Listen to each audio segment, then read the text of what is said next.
7 நாளா மாணவர்கள் வந்து போராட்டம் பண்ணிட்டு இருக்காங்க மெரினாவில். நீங்க 7 நாள் கம்மனு தான் இருந்தீங்க. யாரும் கையை மிதிக்கல, காலம் மிதிக்கல, எதுவுமே மிதிக்கல. இன்னைக்கு நீங்க நாங்க முதலமைச்சருக்கு ஓட்டு போட்டிருக்கோம், நாங்க முதலமைச்சர் கேட்க வேண்டிய ரூல்ஸ் இருக்கு, நாங்க கேட்கிறோம்.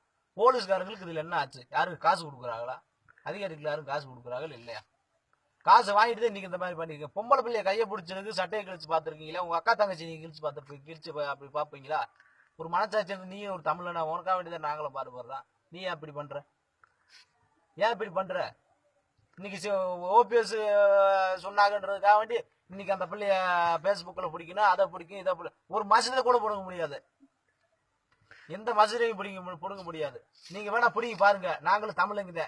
உங்களுக்கு நாங்க எத்தனை லட்சம் ஓட்டு போட்டிருக்கோம் தெரியும். அந்த லட்சம் ஆளு சேர்ந்தா நீ கூட்டம் என்ன ஆக? நீ வெளியே எங்கேயாவது ஓட்டு கேட்டுவா. யார் எந்த கட்சியா இருந்தாலும் சரி, எந்த கட்சி உள்ள வந்தாலும் செருப்புகள் அடிச்சு போடுவேன். யாரு இருந்தாலும் வாங்க.